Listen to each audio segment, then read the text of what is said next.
Hi, everyone. Good morning. Almost good afternoon. So we'll get started here right at noon for our motivational interviewing overview webinar. So we'll give folks just another, 30 seconds to log on, and then we'll go ahead and get started with our slides.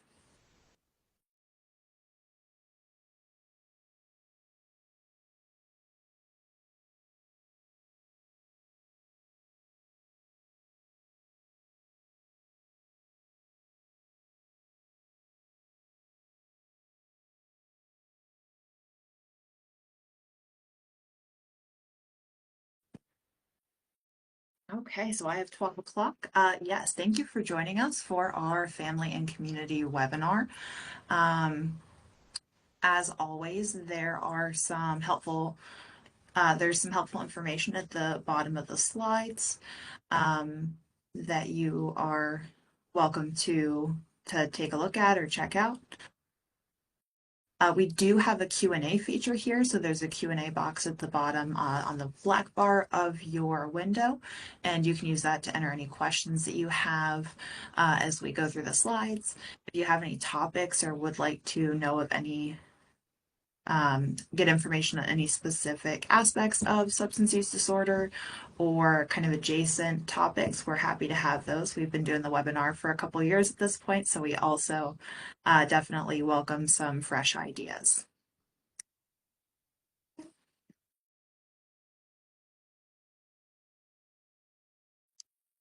Right. And also, thanks for just bear with me today. I am down to one screen, so you might hear some papers shuffling, but I appreciate your patience. So, to start with, what makes people change? So, motivational interviewing operates under some assumptions that people change in specific ways, and we can help people develop some internal motivation to change some behaviors. So, it kind of operates under these assumptions that people believe what they hear themselves say. So, rather than, you know, somebody telling you that you should eat better or that you should stop smoking, people are more inclined to follow through and buy into what they hear themselves say. And also, on the flip side of that, uh, says that people resist what is forced upon them. People support that which they help create. People like to be heard and validated, and that people are empowered when they're built up and disempowered when they're put to shame. So, we're going to talk a lot about there are so many different aspects of motivational interviewing today, and with the half an hour we have, I really have kind of pared it down to some of the spirit of motivational interviewing, and then some of the tasks that we work on accomplishing through motivational interviewing. But it does operate on these kind of general assumptions about what makes people change, or at least what makes people more inclined to change. So when we think about behavior change, so this is any behavior, not just avoiding using substances.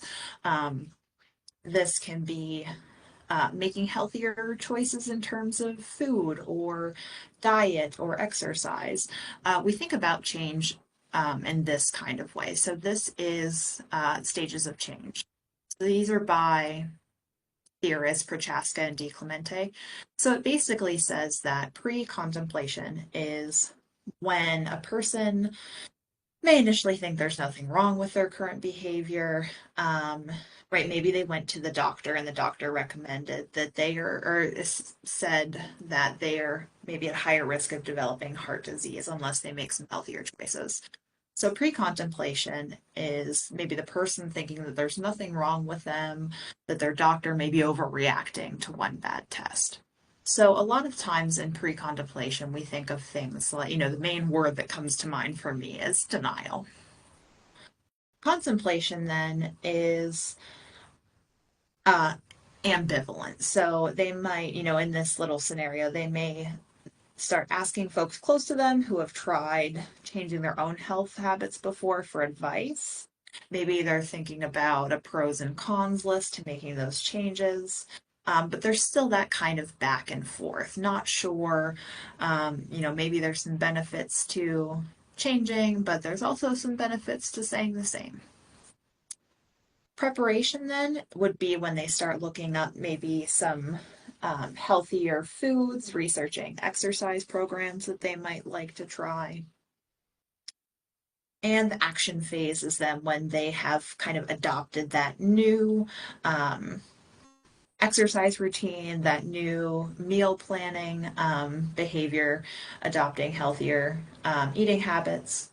And then maintenance then is when those new behaviors have become more second nature. They're more kind of built in, they take less mental energy to kind of keep track of and put into play. So, motivational interviewing is a helpful concept and a helpful type of skill to encourage people to move through some of these stages of change. So, I think that was important kind of background information to have. When we look at therapeutic outcomes and who really benefits from what intervention, that is really unclear as far as the research is concerned. But what we do know that is associated with good outcomes in therapy are some skills and some general ways of being from the clinician. And those are listed here on the right. So, empathy, hope, acceptance, having shared goals, offering of information or advice, and just kind of a genuine presence. So, you'll see these reflected a lot when we talk about kind of the spirit of motivational interviewing in the next couple slides.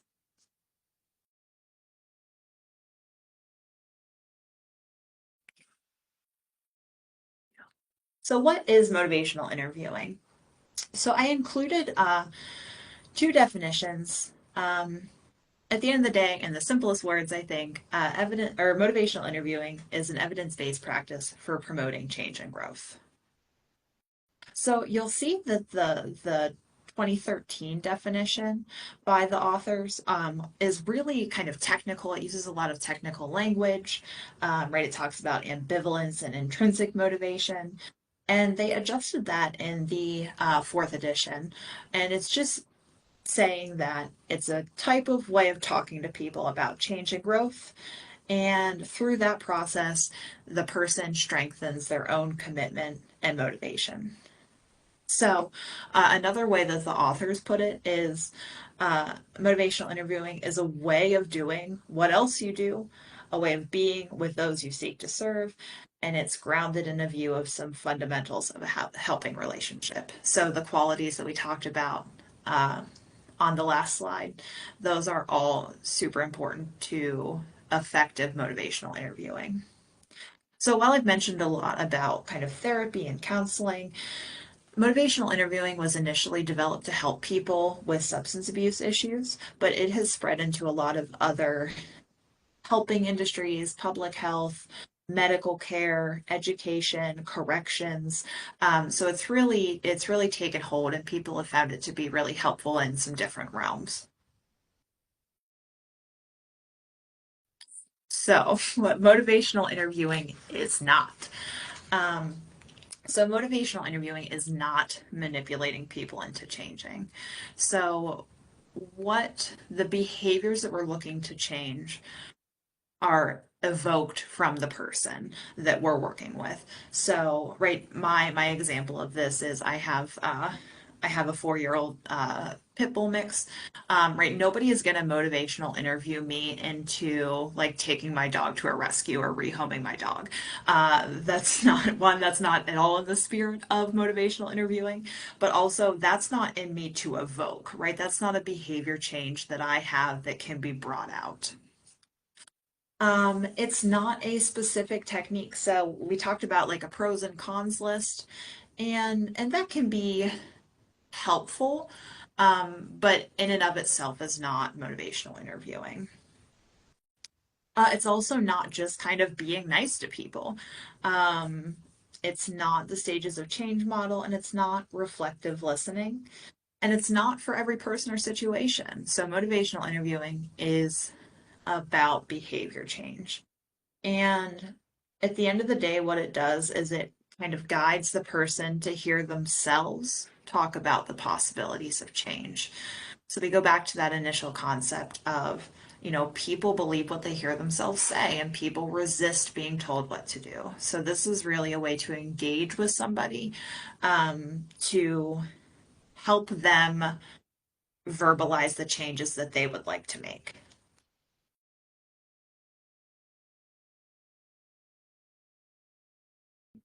So, motivational interviewing relies on a person centered approach. So, while it's not just a person centered approach or being nice to people, it relies a lot on that kind of dynamic between people.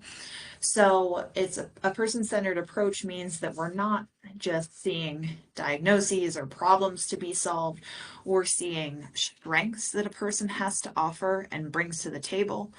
Um, we are curious. It's really not kind of the the helping person is not in a position of authority or power or expertise. This is two wise people working toward a solution and more productive behaviors. And it's not following, it's not directing, it's really a guiding kind of approach. So, if you think of going on a vacation and you hire a guide, right, you don't expect them to just kind of follow behind you and, be texting on their phone and not really contributing to the process. But at the same time, you also don't expect them to have a full agenda that they've dictated with time frames and included things you're not interested in doing.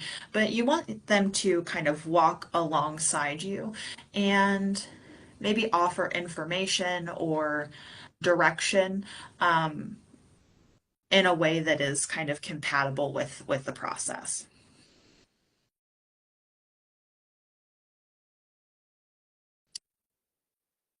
So that brings us more to the guiding spirit of motivational interviewing. So there are four components of this. So they are partnership, acceptance, compassion, and empowerment. So again, partnership. It is assuming that we are both experts, when we are helping people change. It is not a person and a helper. So motivational interviewing really does not advise any unsolicited advice. If there is any advice offering, you ask, you inform, and then you kind of see how that struck the person or hit the person. Um, we have a drive sometimes called the fixing. It's retermed now the fixing reflex. It used to be more commonly termed as the writing reflex. Um, and we really have to pay attention to that. And um, that kind of is in contrast to the spirit of motivational interviewing. We're not telling a person what they should do. We're not kind of impressing our perceived expertise on the situation onto them. Um, we are thinking of this process as more of a dance together where we are working on toward the same goal and maneuvering together based on what the other person is doing versus like wrestling and more kind of combative or argumentative kind of approaches to change. Acceptance is another big one. So we have unconditional positive guard, and that does not mean agreement or approval. So we operate under the assumption that people have this absolute worth. We affirm kind of selectively, especially when it comes to change language or strengths. Um, we use empathy to reflect back a person's experience or meaning to ensure that we understand and can really meet them where they are with this behavior change process. And we understand and encourage their autonomy, so their ability to make decisions and direct their lives in a way that they feel is important and that aligns with their values. So, with the acceptance, there's this kind of cool concept that is called the paradox of acceptance. So, and that deals with how accepting people as they are, by doing that, it becomes possible for them to change. So, feeling unacceptable can be immobilizing. So, right, we don't change, we rarely change when we're fueled by guilt or shame or feelings of worthlessness. Once we feel that somebody accepts us for who we are, then we start to consider, like, maybe I could make this change. So kind of tricky to explain, but that is the paradox of acceptance that deals with this guiding spirit component.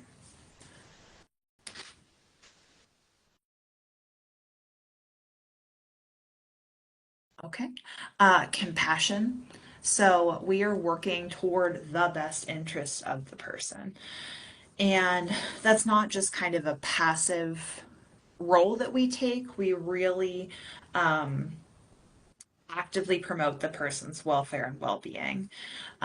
We interact with them in ways that demonstrate that we are deserving of trust and that we are engaged in this process with them and really want to promote their kind of greater good or their goals or values or direction that they want to go in. And empowerment, we kind of draw out the person's own expertise and their own wisdom, right? They are the expert on their lives. The helper may be the expert on this kind of change process or how we can effectively adjust this behavior that we're looking at.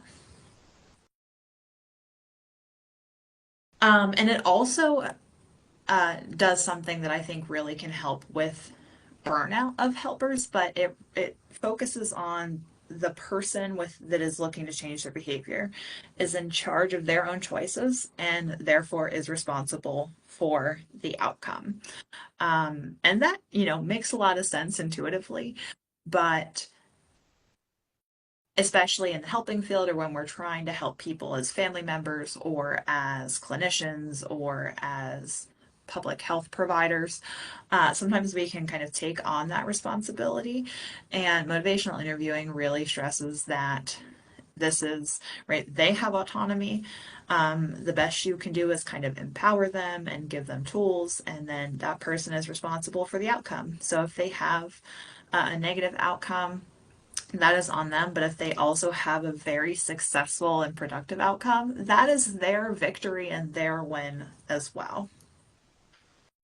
So, just kind of to sum up those stages, it was partnership, not confrontation, acceptance, not judgment, compassion, not indifference, and evocation, not advice or empowerment. They use those kind of interchangeably in this new edition.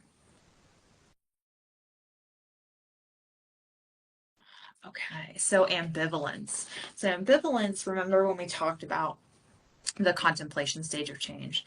So, ambivalence is simultaneously wanting and not wanting to change. So, in the older edition of motivational interviewing, one of the kind of commonly referred to phrases was rolling with resistance. And they basically did away with that in the newest edition of motivational interviewing. And they have said that instead, the concept of resistance is a way of explaining and blaming people for non-compliance and oppositional responses, and kind of framing it as they are responsible for not getting better.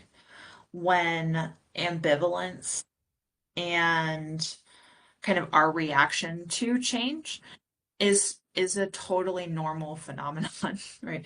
That kind of reluctance and that kind of discord, which can be some discomfort with our engagement with the person helping us, or with the person we're helping, are totally normal, and they're both interpersonal behaviors that can be increased or decreased based on what the helper is doing, or the interviewer, in this specific kind of approach. So it says that just reluctance is normal. It's a normal human response. It's not resistance. It's not pathology. It's just us processing: is the change important, necessary, advantageous? Is the change even possible? So we totally have done away with this kind of concept of rolling with resistance. It's just like, yeah, this is ambivalence and discord.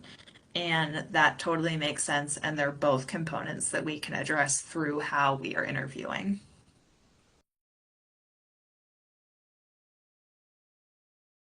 Okay. So the trouble with telling um, is we are not arguing for people not to change or to change. It, we're we recognize that it's more likely to be persuasive. The person's own motivations for change are more likely to be persuasive. It's kind of the opposite of arguing for change, actually. It's about we're engaging with a person in a way that brings about their own desires, ideas, values, and reasons for change. So it helps people talk to themselves, or talk themselves into change and growth based on those things. So again, it's not, I am the expert here and I'm telling you what to do, or it's not manipulating people into change. If it is truly aligned with this spirit of motivational interviewing, you are helping people to kind of get in touch with and encourage their own desire to change. Now, this can be really hard, I think, especially if the behavior is particularly dangerous or is really acutely a concern. So if you are working with somebody with a substance use disorder, um, you can tell them a lot of good things and a lot of helpful things because the situation can be so dire. But that telling oftentimes can really make people dig their heels in. Most people don't like change. Most people, I think, don't like being told what to do, especially if they maybe don't think that person has their best interests at heart, or that person is telling them what to do just because they are an authority figure. Um, so we are really engaging in this conversation, not just, um, here's what I think you should do with your finger wagging at them. And we are kind of consistently mindful about that fixing or writing reflex not coming up during this process. That just kind of shuts down the movement that we're trying to make with the person we're assisting with this behavior change.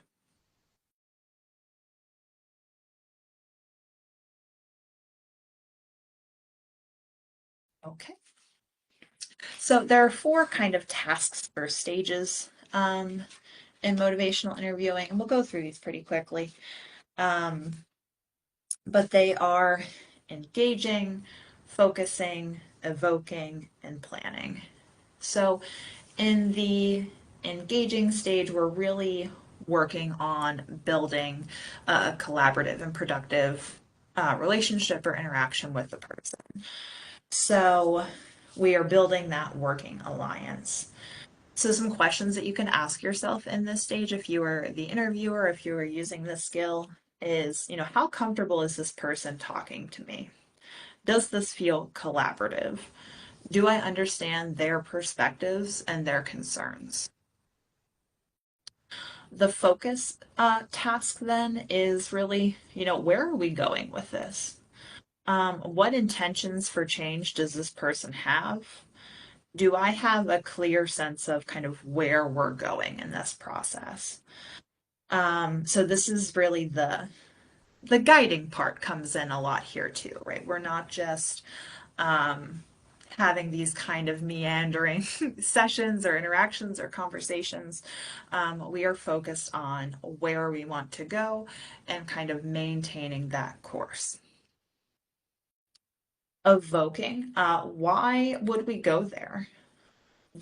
Drawing out the why of change and hope. So we are asking questions in a way and using different techniques to get the person to talk more about change. We'll delve into that one a little bit more. And then the planning. So more practical and smaller steps about how are we going to get there. So it can be really, really easy to shift. I might have taken that slide out at the end, so I'll just mention it here, but it can be really easy to shift to overly directed in the planning stage. And we're still avoiding that too. We really are walking together in this process. We are evoking from them how they are going to get here, get where they want to go, instead of telling them, okay, here's what we're going to do A, B, C, and D.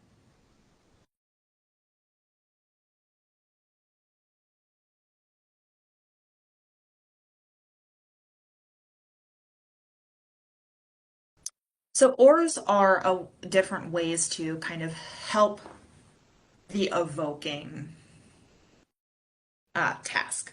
So, we use some open ended questions, we use reflections, we summarize, and we use affirmations to kind of help bring out this change talk in the face. So I won't spend a lot of time there, but ORS is a really common acronym in motivational interviewing. So I wanted to make sure that I touched on that. But this is more the techniques rather than kind of the overview that we're focused on today. So now we are at change talk and sustain talk. So change talk um, kind of falls into two different categories. So there's preparatory change talk. So that is kind of broken down into categories of desire, right? I want to be more active. I wish I could stop smoking. I would love to be able to, um, drink less. Um, ability, things, words like can, could, able, and possible.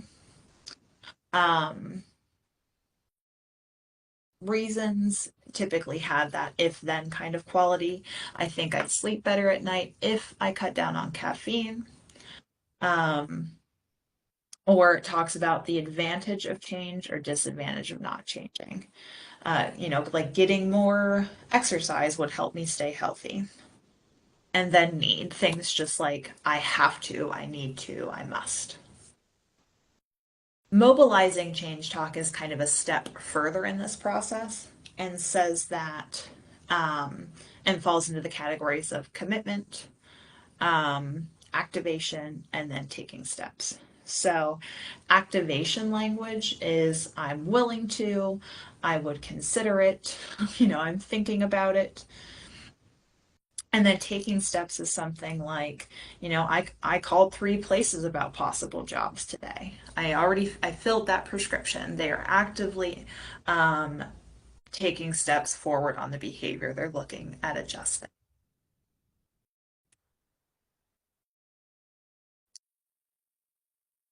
Change talk and sustain talk. So for all of those categories we just talked about for change talk, there is sustain talk that falls into the exact same categories.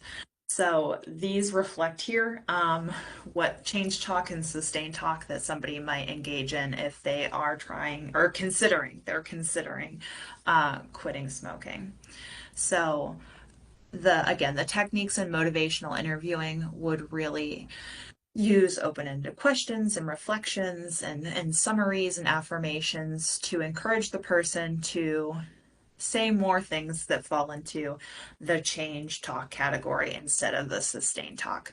So our responses when we're engaging in motivational interviewing have to be really kind of thoughtful to make sure we are allowing or encouraging the person to say things that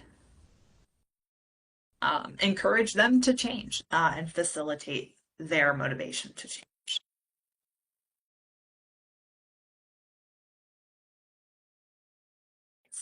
And the planning task. Um, so once we've evoked, then we switch to planning. And we don't move toward the planning task until um, we see these signs of readiness. So there is quite a bit of change talk. We're hearing less sustained talk come from them. They are really starting to consider what change might look like for them, maybe have questions about change and the process and what that looks like. And um, the planning part really comes from them. So the interviewer might ask, what would be a reasonable next step here? Um, or what kind of support will work best for you in this situation? So again, we're really going to be cautious about not dipping into the writing or fixing reflex here or prescribing the plan now.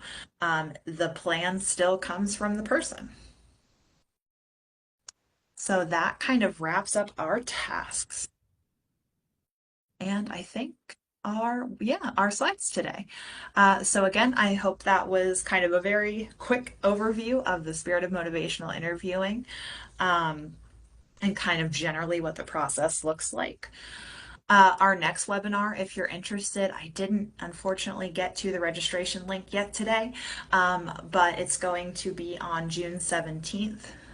Jean is our facility director at one of our inpatient locations, Conewago Place, and she will be presenting on self-care and grounding. Um, so that is June 17th. We will be having our registration link out shortly. I'm hoping today or tomorrow, and we hope to see you there. But thank you for joining us, and hope that that was helpful to you. We hope to see you next time. Thank you. Bye bye.